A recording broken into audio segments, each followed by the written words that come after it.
ఆ రకంగా భగవంతుడు మాకు ఇచ్చిన శక్తి మేరకు తప్పకుండా అన్ని వర్గాల ప్రజలను ఏ విధంగా వాళ్ళ అభివృద్ధికి దోహదపడగలుగుతామో పడగలుగుతూ ముందుకు పోతాం.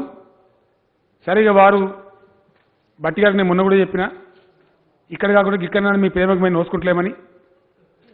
ఈఆర్ ప్రసంగంలో కూడా వారి ప్రేమ రాలేదు, అయినా బాధ లేదు, ఆ బరువు వారి మీదనే ఉండనియండి.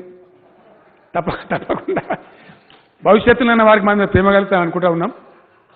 ఇన్ని మంచి పనులు చేసినప్పుడు అధ్యక్ష ప్రేమ కలగాలి, కలగకపోతేనే అసహజం. ఇక నేను ఎక్కువ అనను, ఏమో ఉందా ప్రైవేట్గా అక్కడిక్కడ చెప్తున్నానని తెలిసింది అధ్యక్ష. నాకు సభల పార్టీ కాబట్టి, పార్టీ నాయకత్వం కాబట్టి చెప్తలేదని తెలిసింది. సో మీరు ఎన్ని శాపాలు పెట్టినా మేము దీవెనలే అనుకుంటాం. విమర్శలు చేసినా బయట నా మీద ప్రేమ ఉలకపోతుందని చెప్పిన సార్, నేను వేరే చెప్పలేదు.